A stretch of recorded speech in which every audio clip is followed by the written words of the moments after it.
La séance ciné du mercredi, une séance spéciale à quelques jours de la fin de la saison. Dès midi, les critiques vont vous donner leurs conseils éclairés forcément pour des films à emporter ou à regarder chez vous. On parlera donc de Bloc Party de Michel Gondry et Dave Chappelle, film de 2006. On parlera d'À l'abordage, film de Guillaume Braque sorti en 2020. Des femmes de ses rêves des frères Farelli, un classique de 2017 et...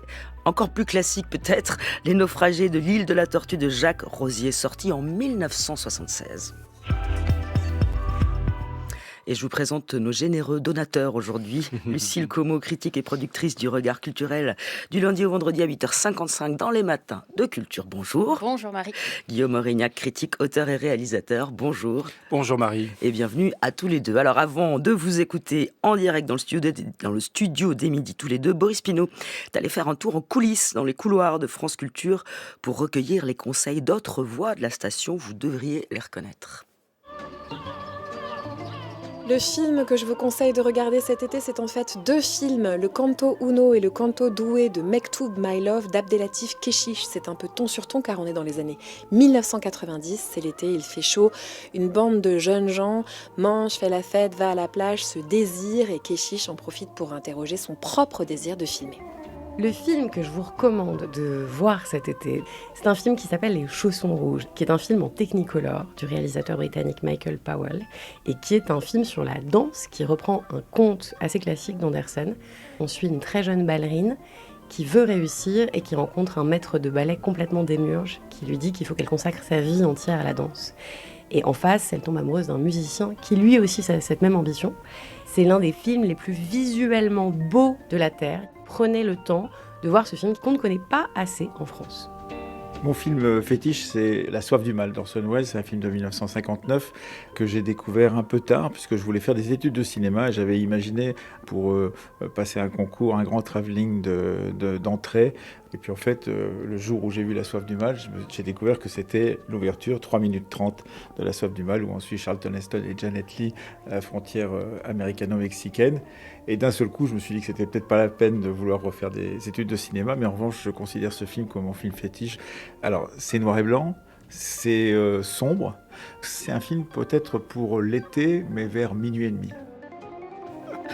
Et vous aurez reconnu, et merci à eux, Marie Richeux, Zoé Sfez et Emmanuel Laurentin. Lucille Como, Guillaume Aurignac, vous êtes plutôt danse, Soleil de Marseille ou Orson Welles? Moi, je trouve qu'ils ont bien fait travailler l'heure sur moi, ces producteurs de France Culture, parce que moi, si on me demande spontanément dans le couloir quel est mon film d'été ou ce que je regarde l'été, je prends vraiment spontanément, je pense à Grise. Donc, bon, on n'a peut-être pas envie de passer un quart d'heure sur Grise, enfin, je sais pas. Si, pourquoi pas. Guillaume Grise. peut chanter. Non. Ou alors au Masque de Zorro. Pour moi, c'est vraiment le premier truc qui m'est venu. Bon, j'ai évidemment pas choisi ça parce que j'ai après moi-même fait travailler mon surmoi de critique contre mon ethos de spectatrice, mais vraiment le Masque de Zorro. Catherine Zeta-Jones, Antonio Banderas, film d'été. Elle a réussi à le caser. Bien sûr. Elle y tenait. Bien sûr. Guillaume Aurignac. Oui, moi j'aurais pensé effectivement à Kechiche, mais au Canto Uno, pas le Canto Doué, le Canto Uno qui est vraiment l'amour de l'été, enfin tout l'amour des vacances, qu'est-ce qui se passe, tout fleurit, voilà, les corps et les désirs excellent. Le Canto Doué, je suis beaucoup plus sceptique dessus, et en même temps c'est vraiment le versant Kechiche, il faut tout détruire, quoi. Il y a une sorte d'apocalypse intime dans l'existence, et c'est ce qu'il voulait filmer dans le Canto Doué. Mais le Canto Uno, oui, bien sûr, grand film de l'été. Moi, dans le genre plaisir coupable, j'aurais dit Dirty Dancing, par exemple. Oui, voilà, exactement. Et de vacances. Bien sûr. Et moi, j'en pensais à un autre aussi, qui c'était Roadhouse, avec Patrick Swayze aussi. Allons-y. Version plus masculine et brutaliste. Vous êtes sur France Culture. Allez, on commence alors avec votre ego de critique, avec un film qui associe un réalisateur français et un king du stand-up américain. C'est votre choix, Lucille Como, on vous écoute. Oui, un film qui s'appelle Dave Chappelle's Block Party, qui je crois qu'il n'est pas très très connu en France. Je me demande s'il n'est pas sorti au cinéma en France, ou alors très brièvement, et pas facile à trouver pendant assez longtemps. Moi, je me souviens l'avoir découvert sur YouTube très peu de temps après sa sortie au cinéma. C'est un film de 2006, c'est un film d'été, pas vraiment, parce qu'en fait, ça se passe en septembre à Brooklyn et il pleut. Donc bon, vous allez me dire, ça démarre pas bien. Mais moi, ça me fait penser à la fête, ça me fait penser à l'été, ça me fait aussi penser à la fête de la musique. On en parlera après, parce que dans le film que j'ai choisi, l'autre film qui s'appelle À l'abordage de Guillaume Braque, ça commence à la fête de la musique. Et la fête de la musique, c'est le début de l'été. Alors, c'est une forme qui est assez particulière parce que ça ressemble un peu à un documentaire, ça ressemble à un film de concert aussi, à une captation de concert. Et puis, ça ressemble quand même très fort aussi à un film de fiction. C'est donc Michel Gondry. On est en 2004 et il suit Dave Chappelle, qu'on connaît pas forcément non plus, mais Guillaume nous en dira plein de choses parce que lui, il est très spécialiste. Mais on en a pas mal parlé dans le finalement. Voilà, oui, et puis bon, il lui est arrivé des petites bricoles, on en parlera aussi sans doute. Mais Dave Chappelle, à cette époque-là, il a une 30aine d'années, il est quand même un peu au fait. Il est à la fois un acteur et un comédien, donc un performeur comique.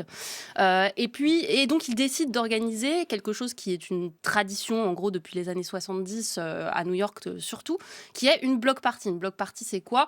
C'est une espèce de festival plus ou moins spontané dans la rue où on invite un peu au dernier moment les gens à venir et où se produisent des artistes plus ou moins connus. Donc lui, il a un peu d'entre-gens parce que les types qu'il invite, c'est Kanye West, c'est les Fugees, c'est Erykah Badu, Jill Scott, enfin les grandes figures. Les Roots. Voilà, les Roots, à la fois du hip-hop et ce qu'on appelle le rhythm and blues, le R&B américain de l'époque.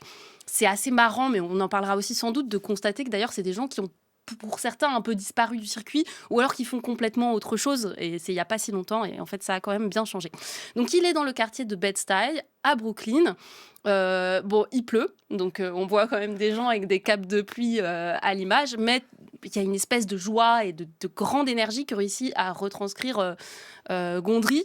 Une énergie qui tient énormément à la personnalité de Dave Chappelle, qui est quasi de tous les plans. C'est un peu agaçant d'ailleurs. Il y a un truc, en revoyant le film, je me suis dit, il est quand même très énervant ce type. Et qui en gros fait une espèce d'inverse de Monsieur, Monsieur Loyal, c'est-à-dire qu'à la fois il présente et en même temps il confusionne absolument tout. Et je vais peut-être décrire le début qui est assez drôle. Donc on est en plan fixe, devant un stade comme on en voit dans des tas de fictions et de documentaires américains. Par exemple le début de West Side Story, c'est vraiment ce genre de décor-là. Il y a une fanfare toute vêtue de jaune, donc vraiment en habit d'apparat, une fanfare universitaire qui est dans l'arrière-plan, qui commence à jouer, donc ça fait un boucan de tous les diables. En plus, Gondry, il filme avec des petits moyens, donc niveau sonore, c'est assez pénible. Et là, il y a une voiture qui est toute pourri, qui est le capot ouvert avec un mécanicien, on imagine, ou un dépanneur qui est en train d'essayer de vérifier la jauge, qui est en train d'essayer de la faire fonctionner. Et le conducteur qui est là, qui est un vieux monsieur qui entend strictement rien de ce que lui dit le mécanicien, parce qu'il y a la fanfare, puis il a l'air par ailleurs assez sourd. Et Dave Chappelle est là comme une espèce de trublion, d'emblée un perturbateur, avec un grand mégaphone qui sera son micro, comme le micro du comédien, mais vraiment son micro, c'est un mégaphone, et il essaye de gueuler avec son mégaphone à l'oreille du vieux les instructions du mécanicien, tout en lançant sa block party. Et c'est le début. Et donc, on est complètement déstabilisé parce qu'on ne sait absolument pas ce qu'on est en train de regarder. Et on est lancé dans ce film qui est, après, totalement foutraque. C'est-à-dire qu'il y a des flashbacks sur Dave Chappelle qui retourne dans son petit bled de l'Ohio pour inviter la buraliste du coin, qui est une dame blanche qui n'a jamais entendu parler de Kanye West. Parfois, il y a des moments où, assez longuement, il se promène dans l'école maternelle du coin, enfin littéralement du bloc où va avoir lieu la block party, parce qu'il veut squatter le toit et donc il en profite pour aller voir les gamins dans les classes et faire des jeux, leur proposer des activités. Il y a un passage complètement dingue dont je me souvenais pour le coup très bien, où en gros, il va voir un couple d'espèces de hobos, de hippies des années 70, un peu attardés, qui est là sur son seuil à regarder les préparatifs et qui habite dans un lieu en semi-destruction, qui est, on imagine, un grand bâtiment, un néo-industriel du Brooklyn d'antan, et qui préfère Rachmaninoff, qui dit que vraiment le hip-hop, c'est pas possible. C'est vraiment très étrange. Parfois, c'est assez malaisant. Et il y a quelque chose de déjà mélancolique, c'est-à-dire qu'une block party, c'est un one-shot. C'est un soir et puis après, c'est fini.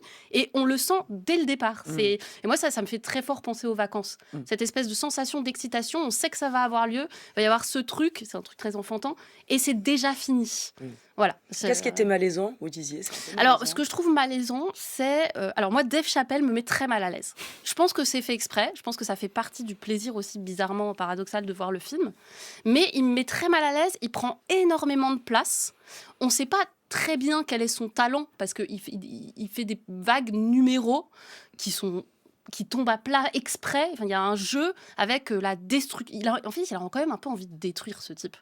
Voilà. Et puis donc depuis, il s'est bien détruit. On peut dire qu'il s'est quand même un peu autodétruit. C'est un peu là, c'est encore sa période où il est au sommet de la télévision avec le Chappelle Show. Et on lui propose à ce moment-là un gros contrat de plusieurs millions de dollars et qu'il va refuser et il va quitter la télévision. Donc c'est juste avant ça qu'il tourne le Block Party où il fait appel à Michel Gondry pour tourner le film. Moi, il y a quelque chose... je trouve que c'est là... On a encore le Dave Chappelle qui n'est pas encore le prophète, mais on a le Dave Chappelle qui s'intéresse à sa communauté afro-américaine et qui donc veut amener de la joie et du plaisir. Et c'est un peu, pour moi, une sorte de pendant cheap et optimiste de ce qu'avait fait Spike Lee avec Do the Right Thing. Où dans Do the Right Thing, c'était la musique qui posait problème. C'est-à-dire que la musique était agressive pour la communauté italienne, la musique rap. Et donc, dans cette espèce de chaleur de l'été, les gens allaient se fracasser les uns contre les autres. Et là, il y a vraiment d'entrée de jeu avec le système de flashback où il va effectivement dans sa petite ville de l'Ohio. Il va s'adresser aux Blancs, leur proposer de venir. Il y a une sorte de culte de la joie et de la réunion, en fait, de la possibilité par la musique, de se réunir, de se retrouver. Voilà. Alors, et en même temps, c'est une utopie. Donc, c'est pour ça qu'il y a aussi un aspect mélancolique. Et c'est une utopie qui va s'avérer d'autant plus juste qu'effectivement, Dave Chappelle va abandonner complètement ce créneau-là. Par ailleurs, Kanye West, depuis... voilà. En fait, c'est assez étonnant de voir ça. Les Fugees, ils ont complètement explosé. Lauryn Hill, elle arrive 3h30 en retard à ses concerts. Enfin, là, vraiment, ce qu'on voit, c'est des gens qui appartiennent presque à un ancien monde, alors que ça fait pas si longtemps. Pareil, il y a un truc qui est intéressant, et ça, je pense que ça a dû intéresser, ça a dû vous intéresser, Guillaume aussi. C'est une espèce de continuité qui est très thématisée. Ça, Dave Chappelle, il en parle beaucoup, entre la scène rap et la scène du comedy show. Et quand on sait que maintenant The Roots est devenu vraiment une espèce de groupe officiel de plateaux télévisés, des humoristes des passent grands humoristes et de Jimmy Fallon et des Late Show. C'est assez marrant de voir comment ça se construit formellement à ce moment-là. Block Party de Michel Gondry et Dave Chappelle, sorti en 2006, est donc dispo en VOD et en DVD.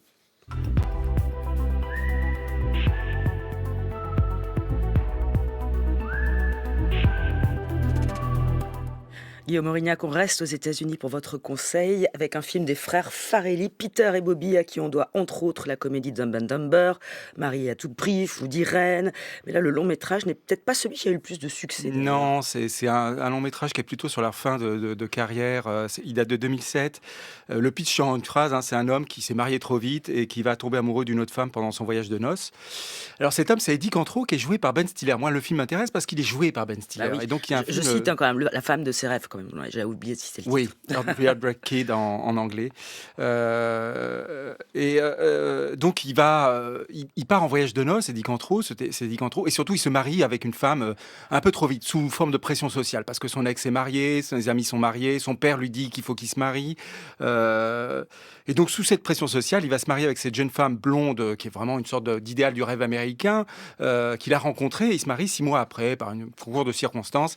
Et ils vont passer leur voyage de noces dans une station balnéaire au Mexique.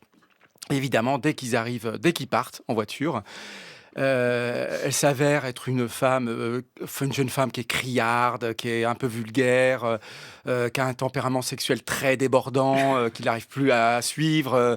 Bref, et en plus, elle se met à avoir un coup de soleil. Elle devient toute rouge comme une écrevisse. Et pendant qu'elle pèle dans sa chambre, lui, du coup, sort sur la plage et rencontre cette jeune femme, Miranda, dont il se sent évidemment tout de suite beaucoup plus proche. Donc voilà, on pourrait se dire, voilà, pour moi, film de l'été, parce que précisément, c'est le film de vacances où à un moment, les normes se dissolvent. La comédie, c'est vraiment la mise en scène de l'anarchie. Quand on va voir une comédie dans une salle, c'est pour voir l'anarchie se déployer sur un écran et nous, on est protégés dans notre fauteuil. Sauf que là, avec Ben Stiller, qui joue le rôle principal, le principe de Ben Stiller, c'est pas exactement l'anarchie. C'est c'est quelqu'un qui subit la catastrophe et le chaos et il essaie de toujours restaurer un ordre. C'est ça le principe de la figure de Ben Stiller dans le cinéma comique américain, de restaurer cet ordre-là, restaurer cette harmonie et évidemment, restaurer l'harmonie, c'est retrouver l'amour pour lui.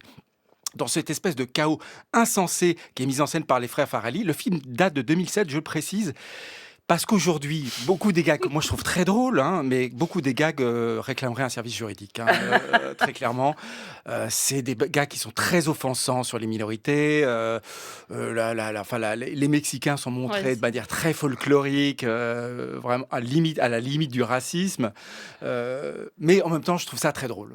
C'est un film qui est très libre de ce point de vue-là, mais qui a des effets de rattrapage parce que les frères Farrelly sont aussi attentifs aux personnes maltraitées, maltraité. Il y a quelque chose, ils ont toujours été un peu attentifs à ça. Alors là, évidemment, le plus maltraité, c'est une fois de plus Eddie Cantor, c'est-à-dire celui qui est joué par Ben Stiller, qui est à la fois l'agent du chaos et la victime de ce chaos-là. Et moi, ce qui m'intéresse, c'est que... comme d'habitude, avec Ben Stiller, c'est une figure de la honte. C'est une figure de la honte et de l'embarras. Quelqu'un qui ne sait jamais s'il est vraiment à la bonne place, qui a toujours l'impression qu'il gêne et qu'il embarrasse tout le monde. Et en même temps, là, c'est redoublé d'une autre chose, c'est-à-dire que la honte a une double figure. C'est à la fois la honte de soi, typique chez Ben Stiller, mais c'est aussi la honte de l'autre. Et là, le film est vraiment... cette comédie est très acide, et très dure, très violente d'une certaine manière, parce qu'il a honte de la femme qu'il a épousée. Et on a honte pour lui aussi, parce qu'elle est épouvantable, en fait, surtout quand elle est rouge écrevisse, évidemment. Mais cette double honte se renforce l'une l'autre, c'est-à-dire que la honte de soi va renforcer la honte de l'autre et la honte de l'autre va renforcer la honte de soi. Il y a quelque chose de très juif là-dedans. Et il faut savoir que le film est un remake d'un film d'Ellen May qui date de 1972 et qui, pour le coup, avait dedans un univers très particulier qui n'a pas été repris par les frères Farrelly. C'est qu'en fait, le personnage principal qui était joué à l'époque par Charles Grodin était un jeune juif qui se mariait avec une jeune juive qui rentrait dans sa communauté juive. Et il tombait amoureuse d'une blonde pendant son voyage de noces. La blonde typique américaine. Donc là, le film était un peu renversé. Là, c'est l'inverse. Voilà, c'est un peu l'inverse. Et donc, ce truc-là a été abandonné, mais je crois qu'il a été abandonné parce que les frères Farrelly se sont dit tout repose sur le personnage de Ben Stiller. Et Ben Stiller, celui qui joue son père, c'est le propre père de Ben Stiller, Jerry Stiller, qui est un comique juif américain très connu. Il joue dans Seinfeld, non? Et il joue dans Seinfeld. Il en a fait un absolument. documentaire, voilà. Ben Stiller. Oui. Voilà. Ben Stiller a fait un documentaire sur ses parents, qui est très beau d'ailleurs, que je vous invite tous à voir. Et là, effectivement, donc c'est la figure du juif honteux, en fait, du juif qui a honte. Et tout travaille sur cette figure de chaos. Et comment surmonter sa honte? Eh bien, le principe des frères Farrelly, c'est en fait de s'abandonner à l'errance et de prendre des coups. Et c'est comme ça qu'on devient humble et qu'on arrête d'avoir honte. Lucille, petite réaction assez courte, s'il vous plaît. Non, moi, ça me fait pas beaucoup rire ce film. Voilà. Je trouve ça trop long. Mais il y a une séquence que j'aime beaucoup, c'est le moment vraiment de la découverte que ça va pas du tout le faire, ce mariage. C'est quand elle chante des chansons dans la voiture et elle ne s'arrête pas. Donc au début, la première chanson, il trouve ça un peu marrant, la deuxième un peu mignon, etc. Puis au bout d'un moment, on se rend compte qu'elle enchaîne depuis des heures de chanter par-dessus les chansons. Et ça je sais pas. Ça me rappelle des souvenirs. Littéralement, il voudrait être ailleurs que dans cet habitacle de la voiture. On passe à un autre film, et c'est le vôtre cette fois-ci, Lucille. C'est À l'abordage de Guillaume Braque, réalisé en 2020. Oui, j'aimerais bien que ce soit le mien, mais malheureusement, ce n'est pas c'est le mien. votre choix. J'aurais bien aimé réaliser ce film. Oui, c'est vraiment... Guillaume Braque, c'est vraiment un de mes cinéastes chouchous. J'aime énormément son travail. Je crois qu'on l'aime beaucoup. À France Culture, on lui a même donné un prix, France Culture du cinéma, l'année dernière. C'est quelqu'un qui fait à la fois du documentaire et de la fiction. Et à chaque fois, le documentaire, de toute façon, verse dans la fiction et inversement. À l'abordage, ça date de 2020. Il a réalisé ce film dans une petite économie avec des élèves une promotion en fait du Conservatoire national supérieur, donc des comédiens que depuis en plus on peut suivre, hein, pour certains par exemple Salif Cissé qu'on voit un peu sur les scènes et aussi au cinéma, mais pour la plupart on les connaît assez peu, ils sont vraiment associés à ce film-là, ils ont tous une vingtaine d'années et ça commence donc à nouveau un soir de fête de la musique. C'est l'histoire d'un petit gars qui s'appelle Félix. Il rencontre une jeune fille qui s'appelle Alma. Ils se parlent pas vraiment parce que c'est la fête de la musique. Donc ils dansent ensemble et ils passent une nuit dans un parc, un peu à l'arrache. Et puis elle a un train, elle part très vite. Elle doit partir dans la Drôme, rejoindre sa famille. Et lui reste derrière. On comprend qu'il est infirmier auprès de gens, notamment de personnes âgées à domicile. Et puis, il décide sur un coup de tête, là c'est vraiment le début, de la rejoindre. Il se dit, je vais lui faire la surprise, je vais la rejoindre. Il veut prendre ce risque-là. Donc, il part, et là, ça se transforme un peu en buddy movie, donc vraiment en film de potes. Il part avec un ami, qui est joué par Salif Cissé. Et puis, ils subissent, entre guillemets, tous les deux leur troisième larron, puisque c'est un type qu'ils ont choisi pour covoiturer, parce qu'ils n'ont évidemment pas de voiture, à peine une tente, ils sont complètement à l'arrache. Et donc déjà, il y a quelque chose d'un peu complexe qui se met en place parce que ce jeune homme qui va conduire, c'est pas du tout leur style, c'est un blanc, il n'a pas du tout le même humour qu'eux, il est super stressé parce que c'est la voiture de sa mère, il est en panique, quoi. Ils arrivent dans le camping dans la Drôme, évidemment, tout ne va pas se passer comme prévu, c'est-à-dire que la jeune fille qui vit dans sa jolie maison bourgeoise au-dessus de la rivière, elle est un peu flippée qu'un jeune type débarque dans le camping du bas pour la voir. Et donc, c'est une comédie d'apprentissage amoureux, comme énormément de comédies d'été. C'est aussi d'une certaine manière une comédie du malentendu amoureux, un peu comme le film des frères Farrelly, parce que bon, de fait, évidemment, sur un coup de tête comme ça fonctionne pas. Et donc en fait, le film dérive d'une espèce de promesse de comédie romantique à plutôt une comédie chorale de copains, mais très modeste. C'est-à-dire que le rythme est très lent, tous les dialogues sont parfaitement écrits. Moi, je trouve que en fait, Guillaume Braque, c'est quelqu'un qui fait de l'empathie pour ses personnages une esthétique. Et ça, s'il n'y en a pas 50, et franchement, ça fait vraiment plaisir de voir ça. C'est vraiment, je pense, un de mes meilleurs films d'été. Guillaume Aurignac, Oui, mais dans mon souvenir, le film démarre donc après cette fête de la musique. Ils dorment dans un parc à un moment, je crois. Enfin, oui, voilà. Et il y a quelque chose de très beau là-dedans, c'est que comme si toute l'aventure devait être un rêve qu'on fait dans un parc parisien. Et ça, ce motif-là, évidemment, est un motif que Braque emprunte à son maître, qui est Jacques Rosier, dont on va pouvoir parler. Wow. Alors ça, c'est merveilleux, la transition offerte sur un plateau, Guillaume Aurignac. Effectivement, on va parler d'un film de Jacques Rosier. C'est votre dernier choix, film de 1976. Bon, Jacques Rosier, Adieu Philippines, Man Océan. Et celui-là, Les naufragés de l'île de la Tortue. Oui, c'est pas son film le plus connu parce qu'en fait, il n'est pas sorti. Il a eu du mal à sortir en salle à l'époque. Il est ressorti. Il a été restauré même, je crois. Et c'est pas son film le plus connu, mais c'est un film qui est pour moi le plus tendre, je trouve, et le plus intéressant pour moi personnellement de cette œuvre qui est décisive pour le cinéma français, l'œuvre de Jacques Rosier, et qui tourne toujours autour du même sujet, c'est-à-dire l'escapade, la fuite, l'évasion.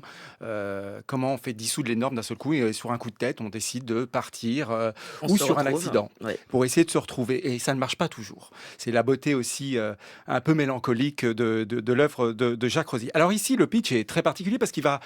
C'est un film que lui demande de faire Claude Berry, qui à l'époque est un gros producteur, et il lui propose, tu vas travailler avec la plus grosse vedette comique du moment, qui est donc Pierre Richard, et on va voir ce que va faire Jacques Rosier de Pierre Richard.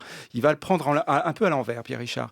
Le pitch est très simple. Pierre Richard joue Jean-Arthur Bonaventure, qui est un petit modeste employé dans une agence de tourisme, et qui, par une série de quiproquos sexuels, affectifs, finit par rencontrer une jeune femme antillaise qui lui évoque tout de suite des envies, des goûts d'aventure et d'île déserte, et il a une idée avec son collègue le Grand Nono, qui est joué par Maurice Rich.